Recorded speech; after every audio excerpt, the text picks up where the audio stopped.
होती है जा हमरे भाग में समाई है तब तुम आए जाए से तब से आए जाए से तुम आए जाए से तब से आए जाए से ओ दिल में सताओ बहुत हमके ओ दिल में सताओ बहुत हमके झगड़े लगाई के सैया जी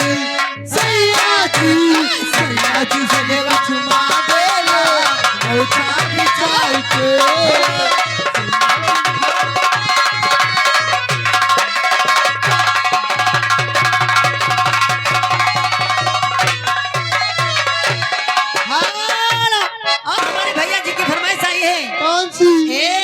हर कदम पर हो सैया जाड़ा में अच्छा हो राजा जाड़ा में अरे कौना करे तो राजा जी लेखा आओ तू सैया जाड़ा में कौना करे तू राजा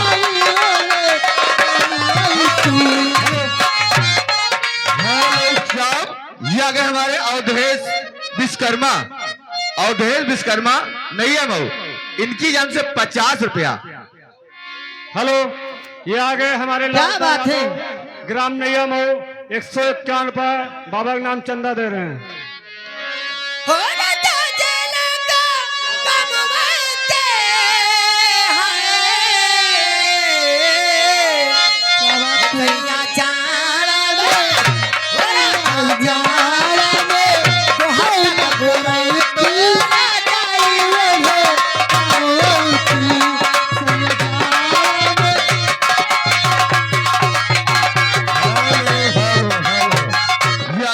अवधेश कुमार फुर्सत, इनकी जान से 50 रुपए बाबा चरण दान है। पार्टी शुक्रिया, धन्यवाद।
नैया मऊ, इनकी जान से 20 रुपए आ रहे मैडम, लेकिन फरमाइश है जीना है तो हंसकर जियो।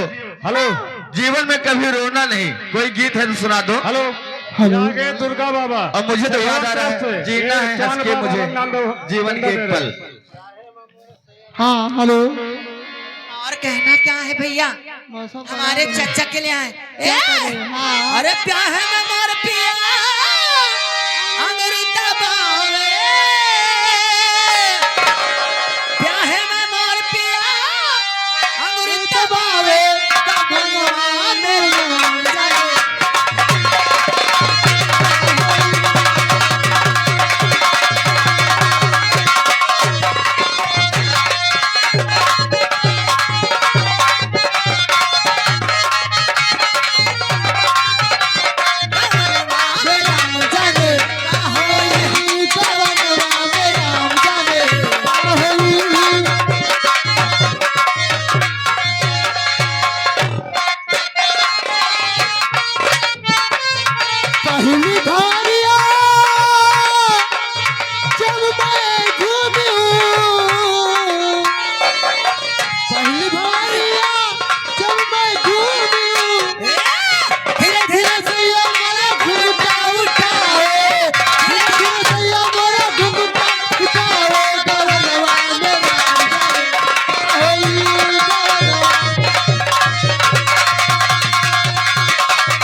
सब लोग तो गए, बारी हमारे तुम्हारी आ गई।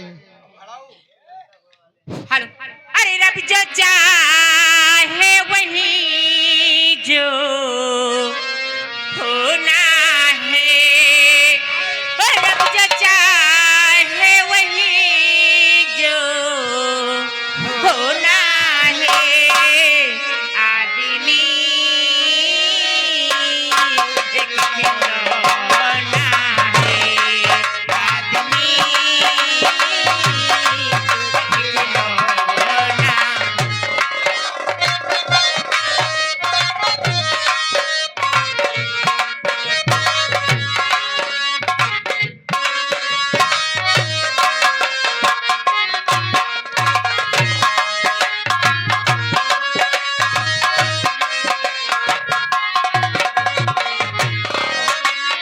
जीना है हंस के हमें जीवन का हर पल, कोई ना जाने यहाँ क्या हो जाए कल।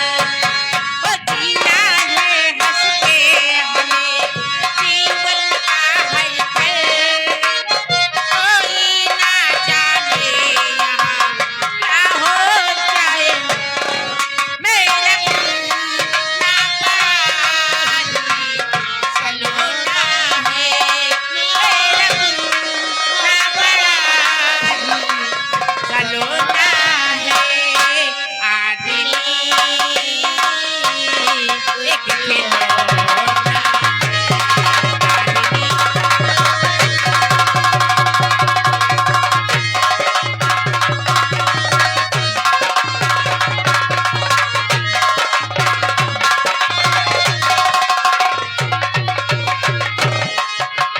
जीना है हंस के हमें जीवन का हर पल, कोई ना जाने यहाँ क्या हो जाए।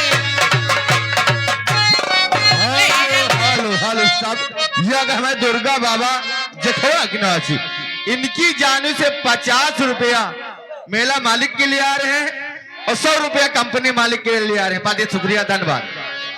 ओ मेरा मुन्ना पराई सलोना है, मेरा मुन्ना पराई सलोना है।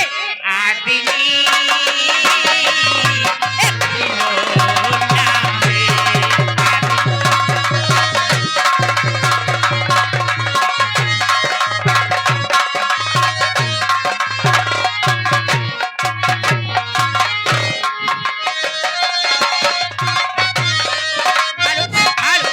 Hello staff, hello